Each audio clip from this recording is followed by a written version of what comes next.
Assalamualaikum warahmatullahi wabarakatuh. Perkenalkan, nama saya Rizka Fitriana. Saya mahasiswi Institut Stiami yang berada di Jakarta. Di sini saya akan menjelaskan sedikit mengenai beberapa macam gaya kepemimpinan dalam organisasi. Sebelumnya minta tolong di like and subscribe karena ini menjadi salah satu penilaian dari mata kuliah kepemimpinan yang dibimbing oleh dosen Bapak Dr. Taufan Mailamin. Saya akan menjelaskan sedikit mengenai pengertian pemimpin. Pemimpin adalah individu atau seseorang yang mempunyai kecakapan atau kelebihan dalam suatu bidang sehingga ia dapat mempengaruhi orang-orang lain dalam suatu organisasi ataupun perusahaan untuk melakukan aktivitas-aktivitas tertentu sesuai tujuan yang ingin dicapai. Sedangkan kepemimpinan menurut George R. Terry adalah aktivitas mempengaruhi orang-orang supaya diarahkan mencapai tujuan organisasi. Kepemimpinan juga berarti kemampuan untuk mempengaruhi. Setiap pemimpin memiliki gaya kepemimpinan sendiri yang berbeda-beda antara satu dengan yang lainnya. Setiap gaya pemimpin memiliki kelebihan dan kekurangan sendiri, baik itu untuk organisasi, perusahaan, atau lembaga. Nah, berikut adalah macam-macam gaya kepemimpinan yang akan sedikit saya bahas. Yang pertama, dari gaya kepemimpinan demokratis. Menurut Sudarwan Danim, kepemimpinan demokratis adalah kepemimpinan yang dilandasi oleh anggapan bahwa hanya karena interaksi kelompok yang dinamis, tujuan organisasi akan tercapai. Gaya kepemimpinan demokratis adalah gaya kepemimpinan di mana anggota organisasi atau kelompok diberikan kebebasan dalam mengutarakan pendapat, ide, ataupun gagasan. Pemimpin menekankan kesederajatan dan sering melakukan interaksi, konsultasi atau musyawarah dengan bawahan sebelum mengambil keputusan. Untuk gaya kepemimpinan demokratis adalah salah satu gaya kepemimpinan yang paling disukai karena dapat mendorong kompetensi, kreativitas, kejujuran, kecerdasan, dan keberanian berpendapat untuk para bawahannya. Lalu yang kedua ada gaya kepemimpinan autokratis atau otoriter. Jika gaya kepemimpinan demokratis berpusat pada bawahan atau anak buah, maka untuk gaya kepemimpinan ini adalah sebaliknya. Gaya kepemimpinan autokrasi adalah gaya yang memusatkan diri pada atasan. Seluruh keputusan diambil berdasarkan pertimbangan pemimpin itu sendiri, sementara bawahan dituntut untuk menjalankan keputusan tersebut baik suka ataupun tidak suka. Peran bawahan dalam pengambilan keputusan terbatas atau bahkan tidak ada. Atasan akan menentukan lewat komunikasi satu arah apa yang seharusnya dilakukan, bagaimana caranya, kapan waktu, hingga seperti apa tugas dikerjakan. Untuk gaya autokratis ditandai dengan banyaknya perintah atau petunjuk yang diberikan atasan. Gaya kepemimpinan ini sih cukup terbatas untuk si bawahan-bawahan itu sendiri. Jadi tidak lebih baik dari gaya kepemimpinan demokratis. Lalu yang ketiga ada gaya kepemimpinan instruktif. Gaya kepemimpinan instruktif adalah gaya yang menekankan instruksi atau pengarahan langsung dari atasan pada bawahan. Biasanya sifat instruksi atau pengarahan itu sendiri sangat spesifik, seperti tugas apa yang harus dilakukan, bagaimana kapan harus dikerjakan. Seorang atasan yang menerapkan gaya kepemimpinan instruktif akan memberikan pengawasan lebih kepada bawahan atau anak buah yang baru bekerja. Selain itu, kepemimpinan instruktif ini juga memiliki kadar direktif yang relatif tinggi. Kadar suportifnya juga rendah sehingga dianggap tidak efektif untuk menggali potensi sumber daya manusia dari bawahannya itu sendiri. Bahkan gaya kepemimpinan yang satu ini bisa membuat kualitas pegawai lebih rendah karena pegawai tidak diberi kesempatan untuk memberikan masukan, memberikan inputan kepada perusahaan. Lalu yang keempat ada kepemimpinan delegatif. Sesuai dengan namanya, gaya kepemimpinan delegatif adalah gaya kepemimpinan yang dipenuhi dengan tindakan atasan yang lebih banyak menyerahkan keputusan kepada bawahan. Biasanya, atasan juga sangat jarang memberi arahan kepada anak buah. Tujuan gaya kepemimpinan delegatif ini adalah untuk melatih anak buah dalam menyelesaikan persoalannya sendiri dalam sebuah organisasi hingga perusahaan tanpa harus melibatkan peran atasan lebih banyak. Banyak atasan menggunakan gaya kepemimpinan satu ini.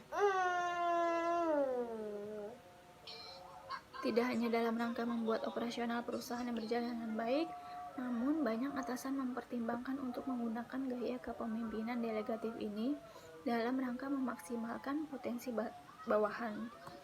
Dalam gaya kepemimpinan delegatif, bawahan lebih banyak dituntut untuk memiliki kemampuan lebih baik saat bekerja, mengajukan ide-ide kreatif, hingga motivasi tinggi.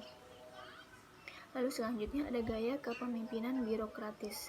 Gaya kepemimpinan birokratis adalah gaya memimpin yang mengacu pada peraturan. Tanda-tanda yang paling mudah dikenali oleh seorang pemimpin yang menerapkan gaya kepemimpinan birokratis adalah perilaku taat prosedur. Ketaatan ini tidak hanya berlaku untuk dirinya sendiri sebagai atasan, namun juga untuk bawahan yang berada dalam kepemimpinannya. Selain taat prosedur, atasan dengan gaya kepemimpinan birokratis ini juga lebih banyak mengambil keputusan sesuai prosedur, lebih kaku dan tidak fleksibel.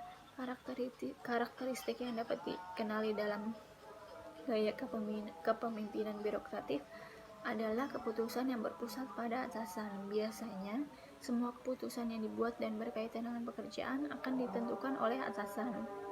Sementara bawahan menjadi pihak yang wajib menjalankannya. Atasan juga menjadi penentu standar bawahan untuk melaksanakan tugas. Atasan juga akan memberikan sanksi yang jelas jika bawahan tidak memiliki kinerja sesuai prosedur standar kerja yang berlaku. Artinya untuk gaya kepemimpinan birokratis ini, atasan sangat taat pada prosedur, sehingga apabila bawahan menyalahi prosedur akan diberikan sanksi langsung oleh si pemimpin itu sendiri. Lalu untuk model kepemimpinan partisipatif. Gaya kepemimpinan partisipatif sebetulnya adalah nama lain dari gaya kepemimpinan demokratis. Gaya partisipatif menurut peran aktif akan gaya partisipatif menurut peran aktif atau partisipasi bawahan dalam mengambil keputusan. Karena itu setiap kali keputusan diambil, atasan tidak akan mengambil keputusan secara sepihak tanpa harus berdiskusi lebih dahulu dengan bawahan. Mengingat pentingnya peran bawahan atau anggota dalam kepemimpinan partisipatif, perwujudan kepemimpinan ini membuat atasan harus lebih proaktif, mendekati bawahan, dan memastikan langsung mengenai tanggapan karyawan terhadap keputusan yang diambilnya.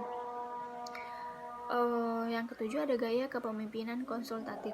Dalam beberapa pembahasan, gaya kepemimpinan konsultatif ini menjadi bagian tidak terpisahkan dari gaya kepemimpinan partisipatif. Pasalnya, gaya kepemimpinan partisipatif menghendaki adanya peran aktif dari bawahan untuk mendukung atasan.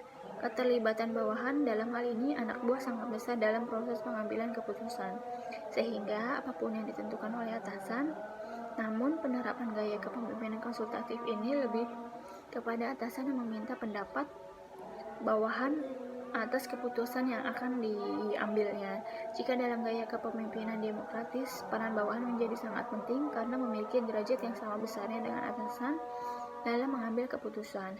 Sementara dalam gaya kepemimpinan konsultatif ini, peran bawahan juga tetap cukup besar, namun sifatnya hanya menjadi konsultan bagi atasan.